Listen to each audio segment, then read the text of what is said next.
Great.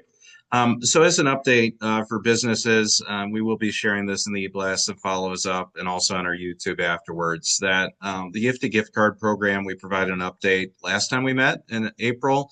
The latest is that the tap to pay feature is now live. So if you have some of those gift cards sitting around that you haven't used and you would like to try it out, it's so easy to take existing gift cards and convert them into digital gift cards. And then you can either through Google Pay or Apple Wallet pay at the 80 participating businesses. And I really encourage people to use it. It's so easy, no more having to hand code it. Hopefully that'll drive another wave of interest in the gift card program.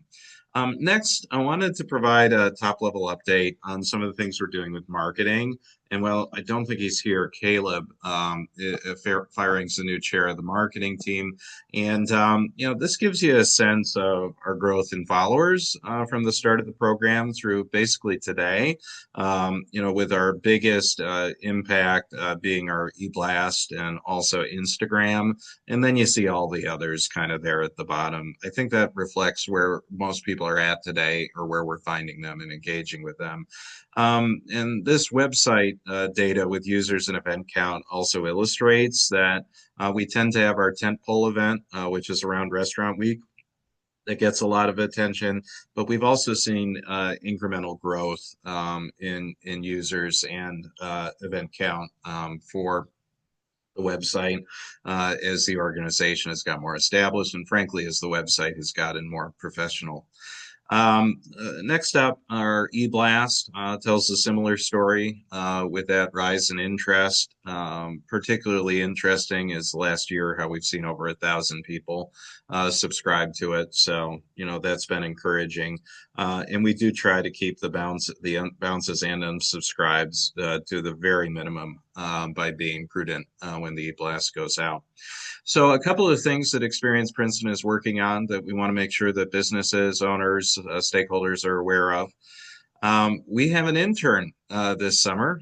Picture to the right is Charlie Howe, and he would be with us today, except this is his week traveling with family. So, and we don't want to take away from that at all. But he's been working really hard full time doing a survey of businesses. So here we are at House of Ishan. And the link for the survey is here, so you can easily scan it. If you see this presentation, if you haven't already, pleased to report that over 86 people have already replied. So that's at about our halfway or just over our halfway point of the total responses we want to get. But some of the top results that I wanted to highlight for you of what local businesses are saying needs attention.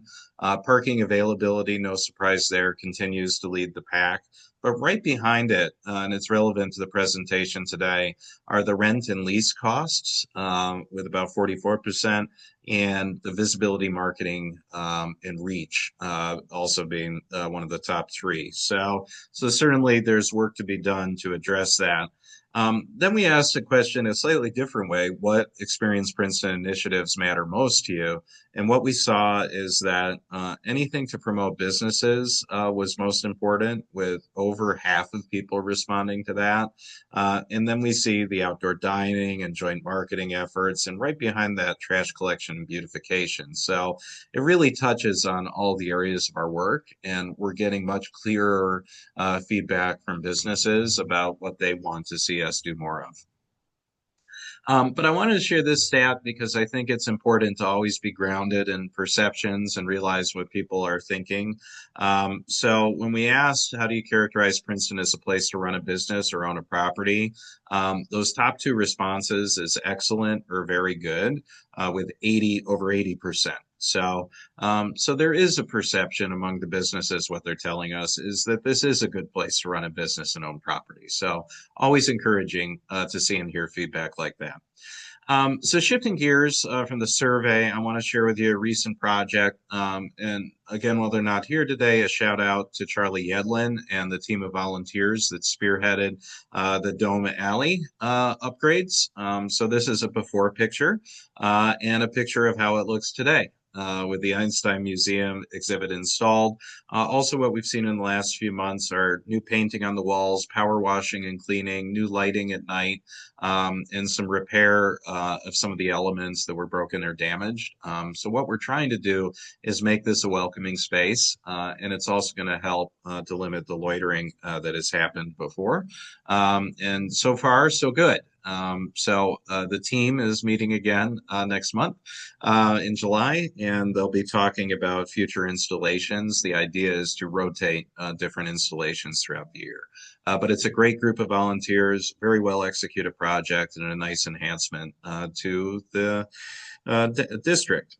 And this is just looking at it from the other end. As you can see, just cleaner, fresher looking, and with the lights on at night, much more welcoming.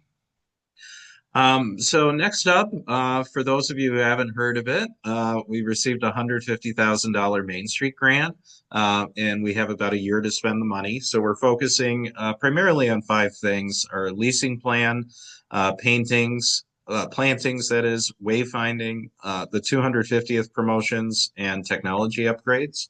And I'm actually going to go in depth and show you a couple of those real quick. For those of you who aren't aware, Placer AI is one of the largest place-based analytics tools that's available. And starting July 1, Experience Princeton will have a license for Placer AI and also generating monthly reports, visitation to different locations. This is just one example of some of the things we can see and analyze. The heat map of our visitation, obviously a lot right around Princeton, but pulling from New York, and to a lesser extent the Philly market. And I guess Reading was a place a lot of people were coming from when that analysis was done. This is a second slide and final on Placer about zip code analysis. Just seeing the percentage variation year over year, and where we're seeing our greatest growth. And no surprise there, it's in that area immediately around Princeton, but helpful to see how far out people are traveling to visit us here.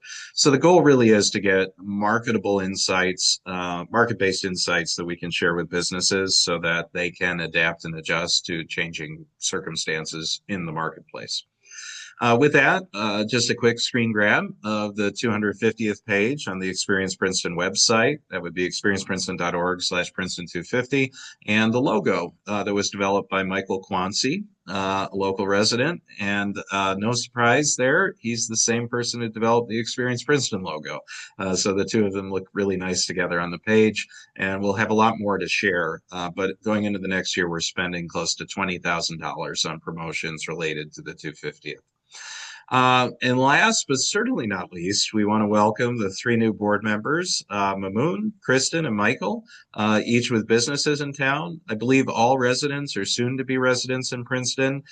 So they're bringing just a wealth of experience to the board, and we're happy to have them.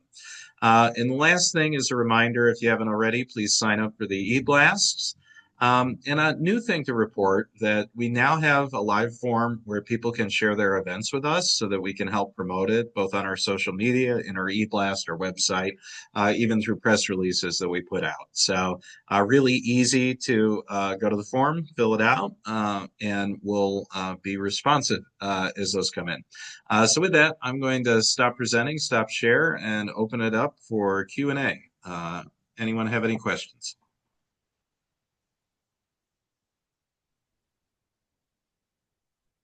Hey, Isaac, I don't have any questions, but thanks for the presentation. Yeah, my pleasure. Thanks, Bill. Bill, do you have anything you want to share from the economic development team while you're on?